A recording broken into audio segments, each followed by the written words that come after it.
right, Shalom. First and foremost, we like to give all honor and glory and praise unto Yahweh, Bahashem, Yahweh Shai, Bahashem Rakakwadash.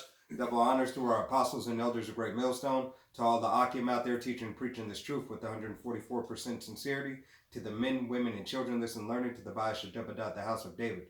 This is Men of Valor, Las Vegas Camp. I am Ayash Shatab. I am Darash. I'm Karatazo. All right, I'm coming to you through the will and power of Yahweh Shem Yahweh Shai with Art of War Series 5. All right, Salakia, Video 5. Yeah. All right, but without further ado, let's go ahead and get into the scripts. All right, Chapter 5 is about energy. Sun Tzu said the control of a large force is the same principle as the control of a few men. It is merely a question of dividing up their numbers. Fighting with a large army under your command is no wise different from fighting with a small one.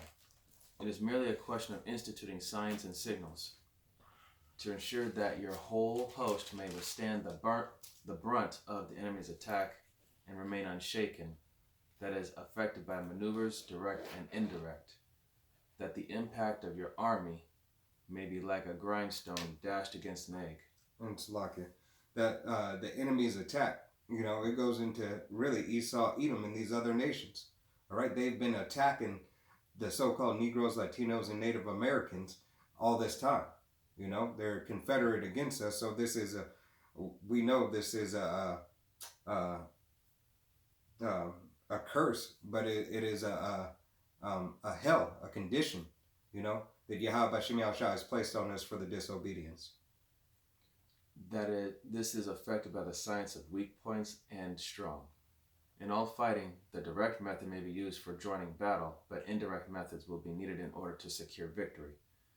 Indirect tactics efficiently applied are inexhaustible as heaven and earth. Unending as the flow of rivers and streams, like the sun and moon, they end but to begin anew, like the four seasons, they pass away and return once more. That's like, there's a time and place for everything. There are not more than 5 musical notes, yet the combinations of these 5 give rise to more melodies than can ever be heard. They are not more than 5 primary colors, blue, yellow, red, white, and black, yet in combination they produce more hues than can ever be seen. There are not more than 5 cardinal tastes, sour, acrid, salt, sweet, and bitter. Yet combinations of them yield more flavors than can ever be tasted. In battle, there are not more than 2 methods of attack, the direct and the indirect.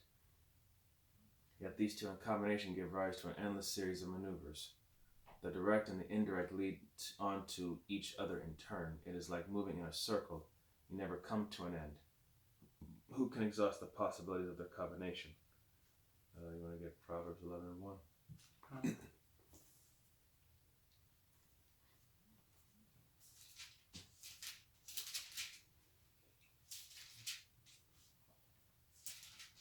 Now, this is the book of Proverbs, chapter 11, verse 1. A false balance is abomination to the Lord, but a just weight is his delight.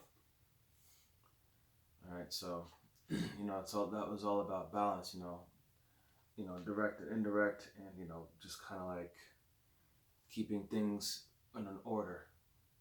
Because that circle, like I said, it never comes to an end. It's a balance, everything is put in a certain order as it goes around, like what goes around comes around.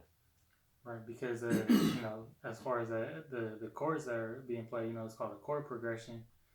It goes, and there's a name for the sequence, but, it's the first, third, on a piano, it's the first, third, fifth, 7th, and 11th key, and if you stay in that key, then, as it said, everything's, there's only 5 of them, but there's how many different flavors can be made out of it, how many different songs can be made out of that, staying in that zone. And for the taste, how many different tastes can you have? You have curry, you have Mexican, so-called. Yeah. You have all these different types of food. And referring back to the colors, how can you paint a masterpiece only with 5 colors? All right? A masterpiece, Salaki, you can paint a masterpiece with 5 colors, but the different shades and different tones that you can get out of mixing and matching certain colors, all right, certain hues, gives a more detailed and realistic look at the masterpiece you're trying to make. Right. Gives it more value. Like, but if you mix too much, well, it turn out brown. You know? All right. The onset of troops is like the rush of a torrent, which will even roll stones along in its course. The quality of decision is like the well-timed swoop of a falcon, which enables it to strike and destroy its victim. Therefore, the good fighter will be terrible in his onset and prompt in his decision. Energy may be likened to the bending of a crossbow, decision to releasing of the trigger. Amid a turmoil and tumult of battle, there may be seeming disorder, yet no real disorder at all. Amid confusion and chaos, your array may be without head or tail, yet it will be proof against defeat. Simulated disorder postulates perfect discipline. Simulated fear postulates courage. Simulated weakness postulates strength. Hiding order beneath the cloak of disorder is simply a question of subdivision. Concealing courage under a show of timidity presupposes a fund of latent energy masking strength, and with weakness is to be affected by tactical dispositions.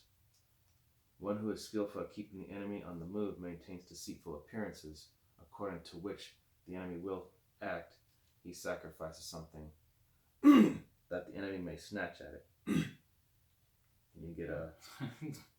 Saki, but what was that sacrifice? You know? That was Yahweh Shai, you know? Oh. Alright, before that, can you get Matthew 10:16? Why is the serpent harmless and dove? And Esau took advantage of that.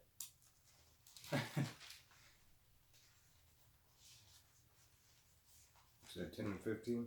10 and 16. 10 and 16. This is the book of Matthew, chapter 10, verse 16. Behold, I send you forth as a sheep in the midst of wolves. Be therefore wise as a serpent and harmless as a dove. So, you know, being sent out here to preach this word amongst these wolves, we are those sheep. To be wise as a serpent, you know, be crafty in a righteous way, and to be harmless, like not to bring any harm amongst people. Like, you know, that's a way of, you know, knowing your battles and knowing how to pick them. Making your, like I said, just playing a game of chess, knowing which moves to make, where to go, and how to move here and there. You know, just calculating your moves before you make them. Right. Hey, no. Going back to that sacrifice, like Yahweh Shai had to sacrifice, made his body a sacrifice for the elect of Israel, you know, to come back in salvation. You know, the prophets and the brothers preaching this word, you know, they have to sacrifice the carnality of this world, you know, and being a part of it. God. Yahweh Bashem Yahushai, ultimately, he came for the whole nation of Israel, but first and foremost for the elect of Israel. All right, but it's still Israel as a nation, you know. He didn't, his blood was for the whole entire nation of Israel. That's why every Israelite will come back through the loins of the 1/3. All right. By holding out baits, he keeps him on the march. Then with a body of picked men, he lies in wait for him. Luke 21:35 and Jeremiah 15:24.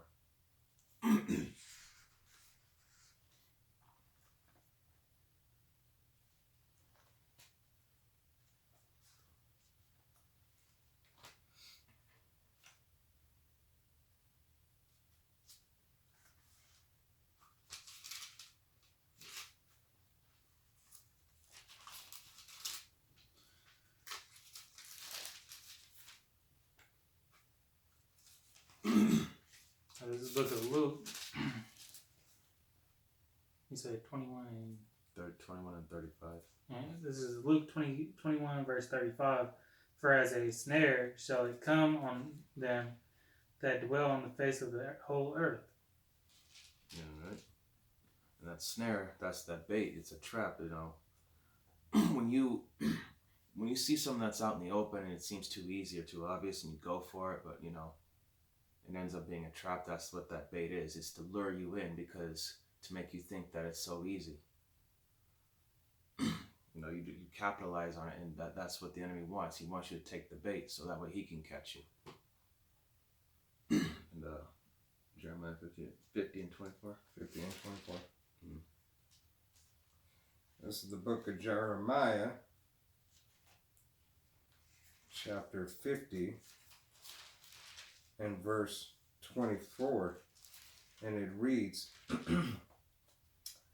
I have laid a snare for thee, and thou was not, Slakia, my eyes jumped down. Let me start over. This is Jeremiah chapter 50 and verse 24. I have laid a snare for thee, and thou art also taken, O Babylon, and thou was not aware. Thou art found, and as caught, as Slakia. Also caught, because thou hast striven against Yahweh. So, you know, that snare, you know, you strove against the Most High, and you know, look where it got you. You know, you were so caught up in your own pride and thinking that you couldn't do no wrong, or you thought no one could do it like you. You know, your pride is what blinded you from seeing that, you know, this was really a trap. You thought it was going to be that easy, but you know, Yahweh Hashem Yahushai, he was just sitting there waiting for you to take the bait, and you took it. And what were you gonna say? No, I was just gonna say that, you know, Jake living in this world, like, you know, not knowing, you know, just in complete ignorance, blind to the fact that they even doing wrong, you know, utter darkness in some cases. And you know, Jake out here, he takes the devil's snares. You know, you take that poison, you know, they give you money for it, or something like that, to that extent, or you take it, you keep your job. You know, and they going off every day, but they, you know, they might be in a better worldly case than you, you know. God. But we know that's not going to be the end result. All right. The clever combatant looks to the effect of combined energy and does not require too much from individuals. Hence his ability to pick out the right man and utilize combined energy. John 18:36.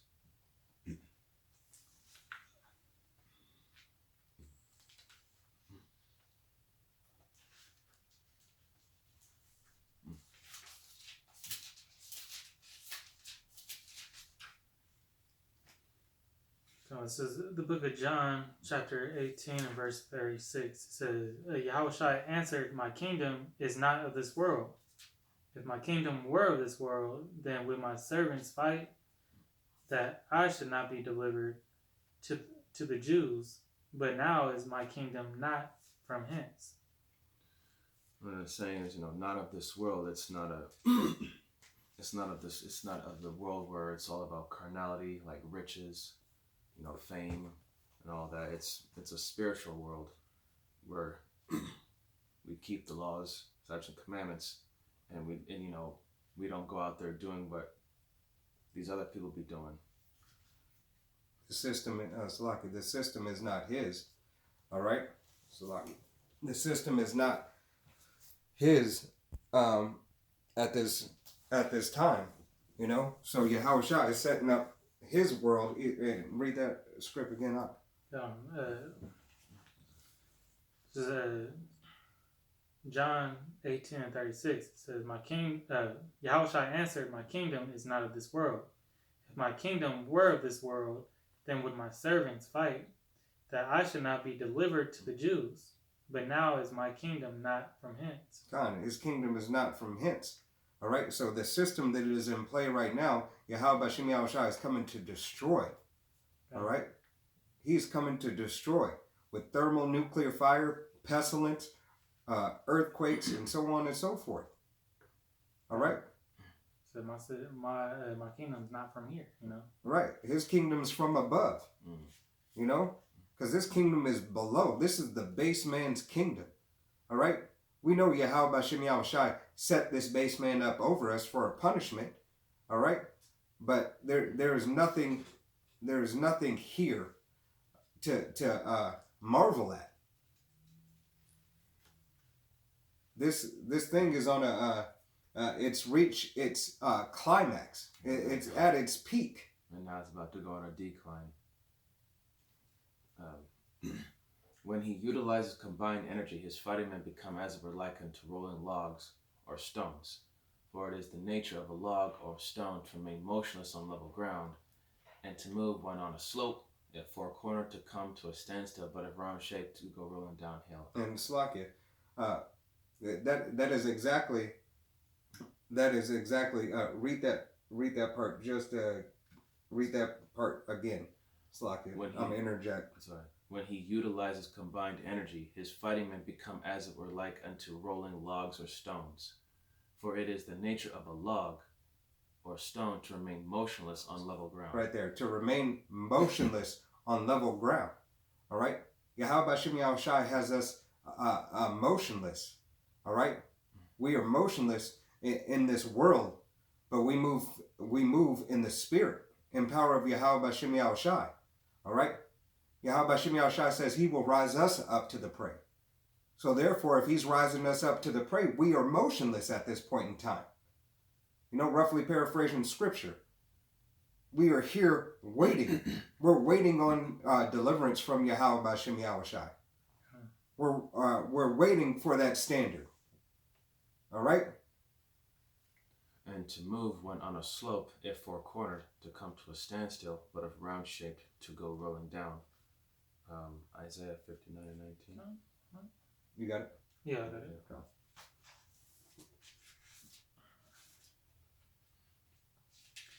The book of Isaiah, chapter 59, in verse 19, it reads, "So shall they fear the name of the Lord from the west, and his glory from the rising of the sun. When the enemy shall come in like a flood, the Spirit of the Lord shall lift up a standard against him." You know, coming in like a flood, you know, this devil knows that he has a short time, so he has no choice but to, you know, come in all at once and just overwhelm everybody. And you know, during that time, the Lord's going to lift up that standard. That's that spiritual power in his elect, and they're going to have what it takes to escape, evade, or defend themselves against the enemy that's going to come in like a flood. Hey, that's that motion. All right? Yahweh Bashem Yahushai putting us in motion. You know, at his time. Okay. So let's say in Matthew, I believe it's 24, it says, you know, all these things must come to pass, and then The end will come. come. You know, and that's just the buildup of it. You know, and he gonna come with everything he got because he knows it's his last stand. Come. And thus the energy developed by good fighting men is as the momentum of a round stone rolled down a mountain thousands of feet in height. So much on the subject of energy. Deuteronomy 28 and 7.